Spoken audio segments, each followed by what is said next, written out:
Эта неделя перед Пятницей, которая получила название «Неделя о слепом», и вот эта неделя считается, соответственно, апостолом, и прежде всего Евангелие, в котором говорится о том исцелении чудесном слепорожденного человека, дожившего до зрелого возраста, но слепого от рождения. И в эту неделю церковь нам говорит о том, что человек, будучи слепым, оказался более зрячим тех, которые имели обычное нормальное зрение. Конечно же, обличение шло в Евангелии фарисеям, но если мы смотрим на Евангелие как книгу и слова Господа, которая вне времени, и она всегда актуальна, то это наставление сегодня и чтение, они касаются, начиная с того времени и касательно и до самого скончания века, пока будут живые люди, пока не будет второе пришествие Спасителя. И вот эту вот слепоту нам с вами следует бояться.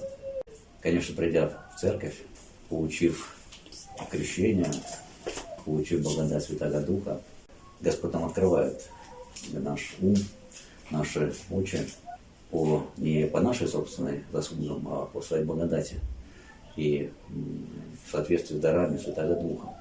Дальше человек, он как хочет. Он либо совершенствуется в Боге, хочет жить и любить Христа, и поступать по Его заповедям, по его промыслу, либо он забывает, погружается в суету, заботы, жизни, которые связаны, конечно, с необходимыми какими-то вещами для человека, живущего во плоти, но когда эти ценности переходят в ценности вечных, то человек начинает слепнуть. Вот фарисеи, они все знали, все имели, знали закон, все знали, ждали, как они читали в своих собраниях книги пророков, пятикнижие, в которых говорил о том, что должен быть Спаситель, но они не видели его. В то же время в противовес ставится деяние апостолов, в котором этот страж, который увидел чудо, когда апостол Павел и его ученик были освобождены от вот этих всех уз, когда двери камер были открыты, то он увидел явно здесь действие божественного промысла. И вот сердце языческого римского воина, оно просветилось благодатью, и он принял крещение от апостола Павла. И опять мы смотрим Евангелие. Фарисеи надменные, они все знают, но на самом деле ничего не видят. Как можно не видеть того, что человек ходил и своим видом, наверное, даже кого-то пугал, когда вместо глаз, когда он был видим обычно у человека глаза, смотрим в глаза человеку и думаем, и как раз по глазам хотим увидеть расположение человека, его отношение к нам, говорит ли он правду или лжет. Вместо этих глаз просто кожа, и такие видно, что там такие ниши, что глаз нет. И совершается действие чудо Божие, когда Господь накладывает плюновение свое на глазницы, и человек идет в купель силамскую и прозревает. Приходит, и его даже не могут некоторые узнать, потому что уже привыкли видеть слепого человека, а тут он идет, и у него глаза. Одни говорят, грешников Господь не слышит, выполняет его действия, а фарисеи пытаются всячески этого человека вынудить сказать, что это человек грешник, который исцелил его.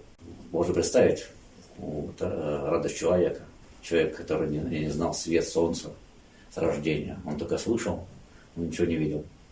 И вот, получая зрение, какая радость человеку этому. Он славит Бога, он сам не мог читать Священное Писание, Ветхий Завет, он слышал, скорее всего, от родителей его это чтение. Может, был, конечно, в храме или там, в собраниях еврейских, иудейских, и слушал закон, и он вступает в прения знающими закон. Мы видим великолепное просто образец общения. Оно в нем есть смирение, есть дерзновение, не дерзость. Мы видим, как фарисеи злобно склоняют его к тому, чтобы сказал, что он грешник, потому что он в субботу не чтет. Как можно в субботу исцелять человека? Абсолютное безумие. А человек говорит, терпеливо ему рассказывает, что с ним произошло. Говорит, я родился незрячим, но получил человек, который меня исцелил, его зовут Иисус. Вопреки того, что он наверняка слышал о том, что все, кто будет его называть Христом, это Иисуса, те будут отлучены от синагоги. Родители этого человека, также испугавшись того, что они будут отлучены, подставляют под ответ своего сына. Говорят, в самом возрасте, это наш сын был слепой, но вот зрит. А как прозрел, мы не знаем. Сам в зрелом возрасте спросите его, уходя тем самым от прямого ответа. Испугались фарисеев, но не испугались Бога. И вот этот человек, который слепой, бывший слепой, спокойно отвечает им. И даже имеет некое дерзновение, говорит им, что сколько раз вы меня спросили, я вам уже ответил на ваши вопросы, что вы хотите еще от меня услышать, или что вы хотите услышать. То есть как бы он немного намекает, что вы, к чему толкаете меня, что я вам должен сказать, чтобы были удовлетворены. Но я вам этого не скажу, потому что этот человек меня исцелил, имя ему Иисус. И кроме этого грешников Господь не слушает. И не хотите ли вы быть сами учениками Его, судя по тому, как вы тщательно меня расспрашиваете. И за что он был изгнан из синагоги, от общения. Бывший изгнан законников, человек обретает Бога. Если мы смотрим на Евангелие вне времени, то в это время насколько мы слушаем, или кого слушаем в этом мире. Наши заботы, которые нас погружают и говорят, вот сейчас нам это важно, вот это важно, очень важно. Забудь про Бога, забудь про веру. Ты должен это сделать своими силами, потому что никто, кроме тебя, этого не сделает. И человек погружается, думает, что все, он сейчас вот это сделал, вот это сделал, вот тут получилось, что-то не получилось. Но забывает о том, что за всем его делом стоит промысел божественный. И в нашей вере понимать, что если что-то не получилось, то, скорее всего, оно и вредно для человека. А что получилось, значит, Господь это считает, что на данный момент это человеку полезно для его будущего спасения. И вот опять же обращаемся к Евангелию, когда ученики спрашивают у Христа, а кто согрешил? Родители согрешили этого слепого, либо он сам согрешил? Господь отвечает, не он согрешил, или родители его, но чтобы на нем явилась слава Божья.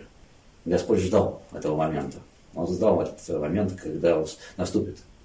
Человек вроде бы страдал, но момент, когда он прозревает и телесно, и прозревает духовно. И Бог обретает себе служителя. Вот момент. Хотя нам как кажется, что, наверное, это было несправедливо. Почему он столько страдал, человек? До зрелого возраста не имел зрения. Но теперь стал зрячим. Он зрячим стал полностью. Полностью стал иметь и очи и духовные, и очи телесные. И он стал счастливее, мудрее, чем все эти фарисеи, которые были от рождения зрячими, учили закон, думали, что они все знают, а в итоге получилось, что они слепые. Два примера. Так вот, часто, наверное, Господь что-то нам не дает ради того, чтобы дать потом, и это было более совершенно для нас, имело большую пользу. Поэтому мы должны нас воспринимать в этом жизни, идти, стараться делать, но если что-то не получается или получаем какую-то скорбь, значит, наверное, в этот момент Господь имеет промысел на какие-то будущие наши моменты в нашей жизни. Этим воспитывается и укрепляется наша вера. И мы становимся более проницательными, более зрячими. И в этот день, в день недели о слепом, я, конечно же, вместе с церковью нашей всей, которая хочет нас всех видеть зрячими. Ее цель, чтобы мы в нашей жизни уже в этой увидели Бога, увидели Его действия, и, соответственно, поступали с этим промыслом. Тогда мы будем самыми счастливыми человеками в этом мире, пока идем по этому пути до каждого момента, до каждого важного для нашей жизни. чтобы предстать перед Богом уже в реальности, в той реальности духовной. Вот, я желаю всем нам зрения духовного, чтобы мы отбросили всякую слепоту, не опускались в нее, потому что наши действия то вперед, то назад, то в слепоту, то к ясности мышления. Вот ясность мышления в этом день я всем нам желаю, праздником.